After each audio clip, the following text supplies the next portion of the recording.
Hello friends, मेरा नाम नदीम हैदर है और इस वीडियो में हम पढ़ेंगे एविडेंस एक्ट के अंदर जो आपका चैप्टर 10 है, एग्जामिनेशन ऑफ विटनेस। तो उसके अंदर एक सेक्शन है जो कि सेक्शन है 154। इसका अगर टाइटल देखेंगे तो टाइटल लिखा हुआ है question by party to his own witness. मतलब कि जिस पार्टी ने विटनेस बुलाया है तो वो अपने विटनेस से खुद भी क्वेश्चन पूछ सकती है। इस सेक्शन को हम ये भी कह सकते हैं कि ये हॉस्टाइल विटनेस से रिलेटेड है। मतलब कि ये हॉस्टाइल विटनेस का आपका सेक्शन है, सेक्शन नंबर 154 एविडेंस एक्ट के अंदर। हम इस वीडियो के अंदर हॉस्टाइल विटनेस को समझेंगे कि हॉस्टाइल विटनेस होता कौन है। आइए स्टार्ट करते हैं। जैसे कि हमने पढ़ा था कि सबसे पहले आपका अगर कोई भी ऑफेंस होता है तो उसका जो है रिपोर्ट होती है, एफआईआर होती है, जो कि सेक्शन 154 के अंदर होती है। अगर कॉग्निजेबल ऑफेंस है तो उस केस में सेक्शन 154 के अंदर एफआईआर होगी। उसके बाद अगर आपका नॉन कॉग्निजेबल ऑफेंस है तो वो एनसीआर होगी, जो कि सेक्शन 155 में होगी।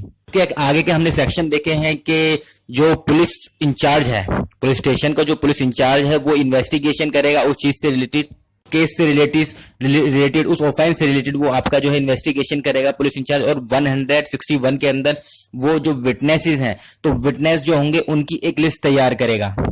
जो भी उन विटनेसेस के द्वारा कहा गया है वो चीज सारी चीज वो आपका रिटन में मेंशन करेगा और उसकी रिपोर्ट जो है सेक्शन 173 के सबसेक्शन 2 के अंदर जो है किसको भेजेगा, मजिस्ट्रेट को भेजेगा।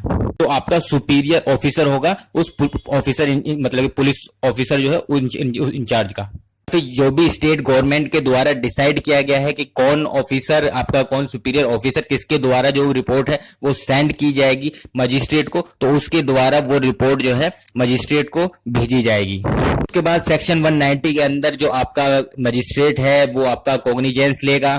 अब कॉग्निजेंस लेने के बाद ट्रायल चलेगा। तो जिस भी कोर्ट के अंदर उस केस का, उस ऑफेंस का ट्रायल चलना है वो केस जो है फॉरवर्ड कर दिया जाएगा और उस कोर्ट में वो ट्रायल चलेगा उस ऑफेंस से रिलेटेड। अब जो प्रोसिक्यूशन होगा ट्रायल के टाइम पे, प्रोसिक्यूशन अपने विटनेस की एक लिस्ट बनाएगा, जो भी उसको विटनेस पेश करने हैं, जिस ऑर्डर में भी उसको पेश करने हैं, और उस जिस लॉ के अंदर अकॉर्डिंग आपका जो है वो मतलब कि लॉ के अंदर जो लॉ अप्लाई हो रहा है उस पर, तो वो चीज उस लॉ के अंदर जो चीज आपका दिया हुआ है, ऑर्डर दिया है विटनेस पेश करने का, या फिर वो ऑर्डर आपका वो अप्लाई करेगा उसके ऊपर, किस ऑर्डर में जो विटनेस जो है पेश होंगे।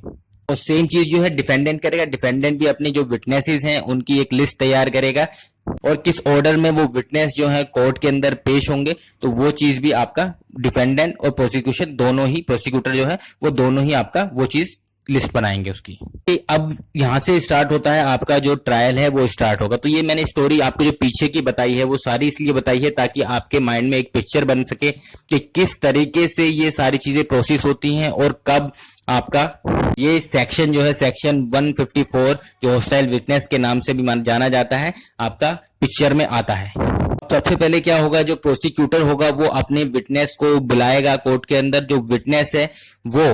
जो विटनेस है उसका एग्जामिनेशन इन चीफ होगा और जो डिफेंडेंट पार्टी है, दूसरी पार्टी है, एडवर्स पार्टी है, वो उस विटनेस का, जो प्रोसिक्यूटर का विटनेस है, प्रोसिक्यूटर के द्वारा जो विटनेस बुलाया गया है उसका क्रॉस एग्जामिनेशन करेगी। ये तो था सिंपल आपका जो प्रोसेस है।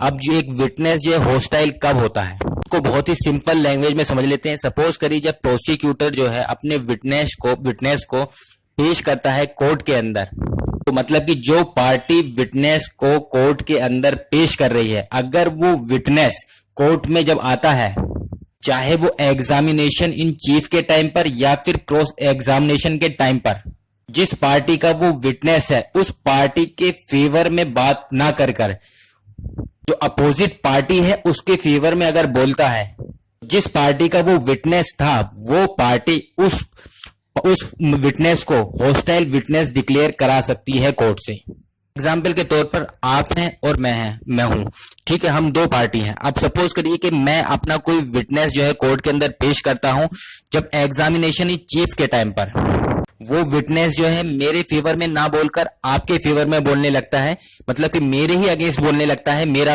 विटनेस, उस केस में मैं कोर्ट से उस विटनेस को हॉस्टाइल डिक्लेयर करा सकता हूं। कि यहाँ पर मैंने बोला कि एक तो एग्जामिनेशन चीफ के टाइम पर या फिर क्रॉस एग्जामिनेशन के टाइम पर भी जो विटनेस है वो हॉस्टाइल डिक्लेयर करा सकता है। तो जैसे मैंने एक एग्जांपल आपको दे दिया कि एग्जामिनेशन इन चीफ के टाइम पर, अब क्रॉस एग्जामिनेशन के टाइम पर कैसे एक विटनेस जो है आपका हॉस्टाइल हो सकता है। मतलब कि सपोज करिए इसी एग्जाम्पल को लेते हैं, मैंने जो आपका विटनेस को कोर्ट में पेश किया अपनी तरफ से, वो अगर मैंने आपको उसने एग्जामिनेशन इन चीफ दिया, उसके बाद में आपका जो अपोजिट पार्टी है वो उस विटनेस का जो है क्रॉस एग्जामिनेशन कर रही है, तो क्रॉस एग्जामिनेशन के टाइम पर अगर वो विटनेस मेरे अगेंस्ट बोलने लगे या फिर जो दूसरी पार्टी है अपोजिट पार्टी है उसके फेवर में अगर बोलता है, तो भी मैं चाहूं तो उस विटनेस को जो है हॉस्टाइल डिक्लेयर करा सकता हूं कोर्ट से। तो मतलब कि जो विटनेस है वो आपका एग्जामिनेशन चीफ के टाइम पर या फिर क्रॉस एग्जामिनेशन के टाइम पर, दोनों में से किसी भी टाइम पर आपका जो है वो हॉस्टाइल डिक्लेयर कराया जा सकता है, अगर वो मेरी मतलब कि उस पार्टी के फेवर में ना बोलकर जिसने उस विटनेस को पेश किया है अपोजिट पार्टी के फेवर में बोलता है। तो अब बात करते हैं, अगर जो विटनेस है वो हॉस्टाइल डिक्लेयर हो गया तो उसका कॉन्सिक्वेंस क्या होगा, क्या इफेक्ट पड़ेगा उसका। इसका इफेक्ट ये पड़ेगा कि जब जो विटनेस था वो हॉस्टाइल डिक्लेयर हो जाएगा, उसके बाद जिसने वो विटनेस बुलाया था उसको वो सब राइट मिल जाएंगे जो कि एक अपोजिट पार्टी के पास थे। मतलब मैंने कोई विटनेस अपना बुलाया और विटनेस वो अगर मेरे अगेंस्ट में बोलता है, तो अगर मैंने उस विटनेस को हॉस्टाइल विटनेस डिक्लेयर करा लिया तो उसके बाद मेरे पास वो सारे राइट आ जाएंगे जो कि एक अब दूसरी पार्टी जो कि आपके पास थे, वो सारे राइट मुझे मिल जाएंगे। मतलब मैं उस विटनेस से क्रॉस एग्जामिनेशन कर सकता हूं उस विटनेस का, मतलब उससे लीडिंग क्वेश्चन पूछ सकता हूं, मैं उससे उसकी वेरोसिटी चेक कर सकता हूं। जो भी सारे राइट अपोजिट पार्टी के थे आपके थे वो सारे राइट मुझे मिल जाएंगे। अब बात करते हैं इसके सबसेक्शन 2 की। सबसेक्शन 2 कहता है कि हॉस्टाइल विटनेस के द्वारा अगर जो भी कुछ बोला गया है उसका कुछ भी पार्ट, अगर कुछ भी हिस्सा, तो अगर उस पार्टी के फेवर में बोला गया है जिसने उसे बुलाया था, तो वो पार्ट जो है एविडेंस के लिए यूज कर सकता है वो पार्टी। मतलब कि जो मैंने विटनेस बुलाया था, तो अगर वो आप मेरे फेवर में नहीं बोलता है, आपके फेवर में बोलने लगता है, तो मैं उसको हॉस्टाइल विटनेस डिक्लेयर करा लूंगा। उसके बाद जो भी उस विटनेस के द्वारा बोला गया है, जो मैं जिसको मैंने बुलाया है, तो उसके द्वारा कुछ भी बोला गया है, अगर उस बात का उस चीज का उस स्टेटमेंट का कुछ भी ऐसा पार्ट जो मेरे फेवर में है, तो वो मैं एविडेंस के लिए यूज कर सकता हूं। मतलब कि वो पार्ट जो है एविडेंस के तौर पर यूज किया जा सकता है।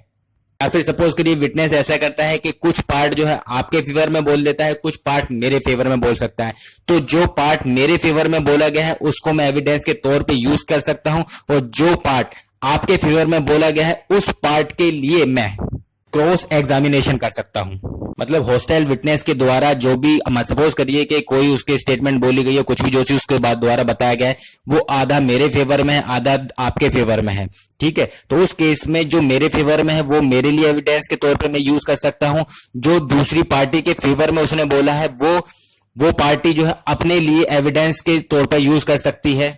और जो उस विटनेस ने, हॉस्टाइल विटनेस ने अगर मेरे अगेंस्ट बोला है, तो उसके लिए मैं क्रॉस एग्जामिनेशन कर सकता हूं। और जो पार्ट उस हॉस्टाइल विटनेस ने जो एडवर्स पार्टी है, अपोजिट पार्टी है, उसके अगेंस्ट बोला है, तो मतलब कि आपके अगेंस्ट अगर बोला है, तो आप उस चीज के लिए, उस पार्ट के लिए जो है क्रॉस एग्जामिनेशन कर सकती हैं।